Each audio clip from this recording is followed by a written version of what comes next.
వైకుంఠ ఏకాదశి ద్వాదశి 2 రోజులే. దాన్ని 10 రోజులు ఎందుకు చేశారో తెలియదు. తిరుమల కొండపై ఇవ్వాల్సిన టోకెన్స్ ని కింద తిరుపతిలో ఇవ్వడం అనేది గతంలో లేదు. గత 5 సంవత్సరాల్లో కొత్తగా వచ్చింది ఇది. సాంప్రదాయాలను మార్చడం అన్నది కరెక్ట్ కాదు అన్నారు ముఖ్యమంత్రి చంద్రబాబు నాయుడు.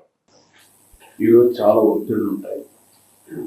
ఎందుకంటే ప్రపంచంలో జెరూసలేం వెళ్తారు క్రిస్టియన్స్, మక్కాకి వెళ్తారు ముస్లిమ్స్. హిందూస్ అంతా జీవితంలో వెంకటేశ్వర స్వామి దగ్గరికి దర్శనం చేసుకోవాలని కోరుకుంటారు.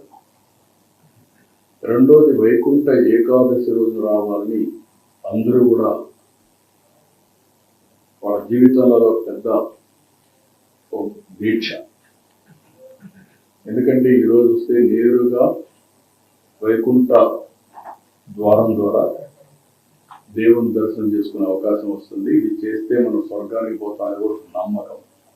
ఆ నమ్మకంతో అందరికి కూడా చాలా మందితో నేను మాట్లాడాను. 10 సార్లు వచ్చారు, 12 సార్లు వచ్చారు, 13 సార్లు వచ్చారు. ఇక్కడ జరిగినప్పుడు కూడా సంఘటన నేను సింక్రనైజ్ చేసుకుంటే గడిచిన 5 సంవత్సరాలుగా 4 సంవత్సరాలుగా ఎప్పుడు దీని సాంప్రదాయం తిరుపతిలో తీసుకొచ్చి వెంకటేశ్వర స్వామి టికెట్లు ఇవ్వడం, అంటే టోకన్స్ ఇవ్వడం. అందరి మనోభావాలు ఏమున్నాయంటే, మేము కొండపైన ఉన్నప్పుడు క్యూ లైన్లో 36 గంటలైనా 45 గంటలైనా ఉంటాం.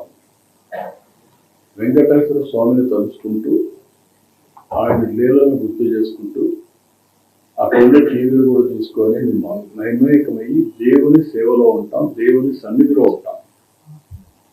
అది వాళ్ళకు తృప్తి.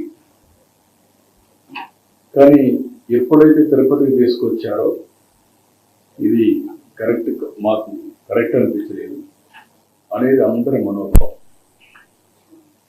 రాష్ట్రంలో ప్రజలందరి యొక్క మనోభావం.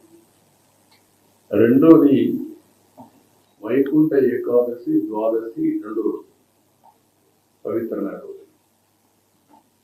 ఇది 10 రోజులు చేశారు. ఎందుకు చేశారు నాకు తెలియదు. ఆగమ శాస్త్రాలు దాన్ని అనుమతిస్తాయో కూడా తెలియదు. కొన్ని వెంకటేశ్వర స్వామి ఇక్కడ నెలసినప్పటి నుంచి ఏ సాంప్రదాయాలు అయితే పాటిస్తున్నామో ఆ సాంప్రదాయాలను ఉల్లంఘించడం కూడా కరెక్ట్ కాదని నా అభిప్రాయం. ఆ డెసిషన్ కూడా ఆగమ పండితులు డిసైడ్ చేస్తారు. నేను ఆగమ పండితుని కాదు, కానీ భక్తుడిగా నాకు కొన్ని మనోభావాలు ఉంటాయి తప్ప అదే మనకు వారు చేయాల్సిన అవసరం ఉంది. ఏదేమైనా జరిగిన సంఘటనల పట్ల నా విచారాన్ని, బాధని, ఆవేదనని, జరగరాని సంఘటన జరిగిన దానికి మరొకసారి